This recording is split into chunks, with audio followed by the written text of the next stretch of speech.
ज्यादा बयान नहीं कर सकते, क्योंकि ये कहन और सुन तो न्यारी है। महरम होए तो जाने साधु ऐसो देश हमारा।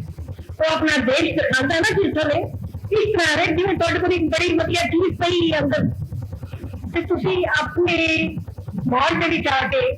किसी अपने प्यारे नहीं दिखाओगे ना, आई मेरे राम में तुम एक अंगूठी दिखा देख के दिखो। इस तरह सतगुरु जिसने जीव बेहद अपने प्यार ही चाहता है, अपने मूड ही चाहता है, अपनी लौट भी चाहता है,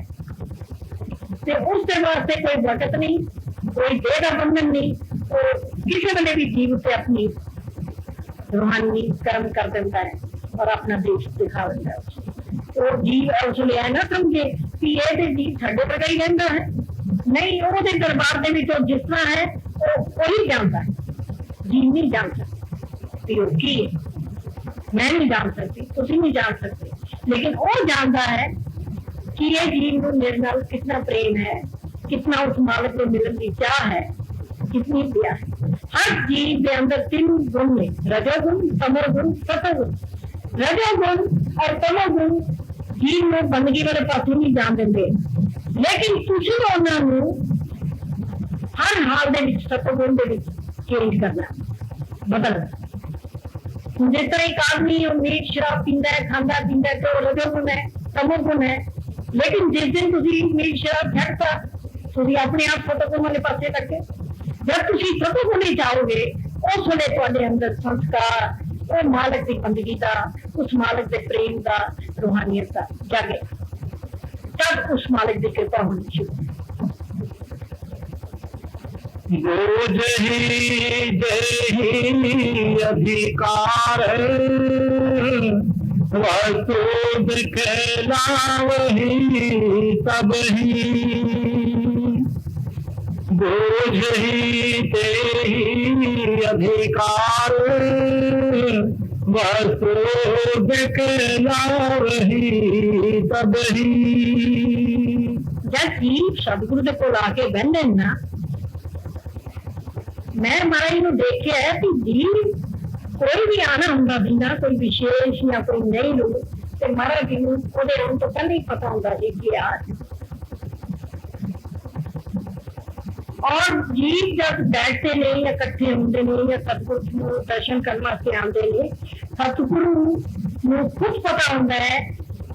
शीशे वक्त उसके कर्म भी दिखते हैं, उसके संस्कार भी दिखते हैं, और उस जीव ने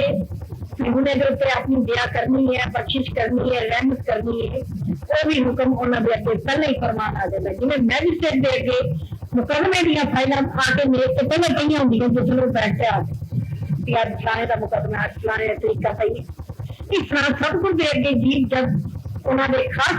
जीव आते हैं, उन्होंने पहले ही पता होंगे कि इस जीव को मैं लेना है। बल्कि इतों तक हिस्ट्री दसती है संतां दी लाइफ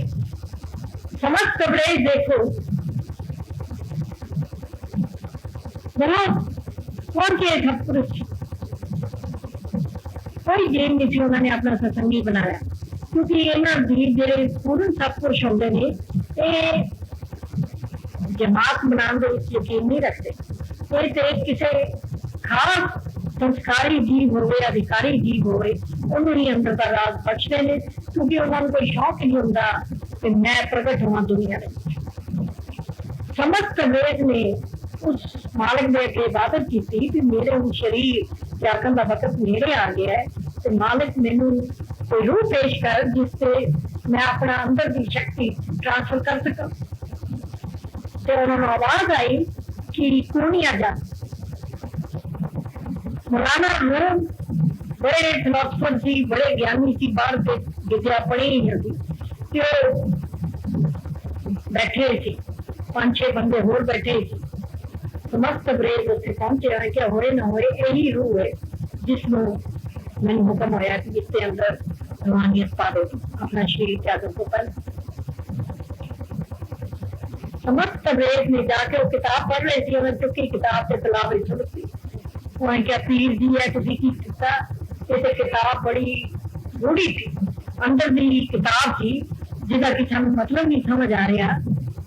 जिस तरह दरबार साहब इस शब्द का जिक्र है बार बार, लेकिन जिन्हें नाम सुनिया है उन्होंने शब्द का पता है कि शब्द क्या है, जिन्हें नहीं सुनिया वो तो यही कहते शब्द नहीं लिखा है इधर। उन्हें क्या पढ़ता है तो किताबें क्या पिया है।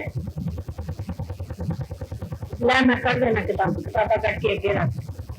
रूम ने किया एंड हाथ हमारे किताबा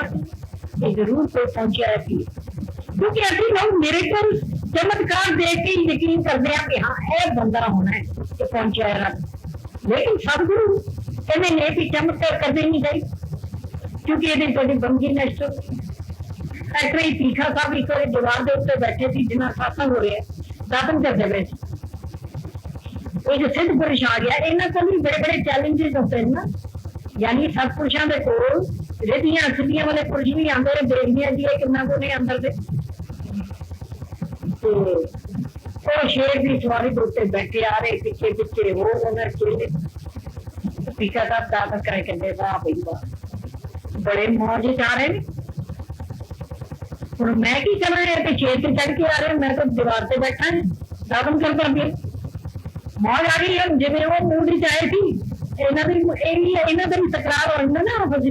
संतर संतर यानी हाथ मिलास हो जाता है और क्या चल भाई दीवार तू ही चल मैं तो तेरे से ही बैठा है और दीवार टुर पई दीवार टुर के अगे खड़ी हो गई जिथे वो आई थी। सो सतपुरुष चमत्कार करते नहीं लेकिन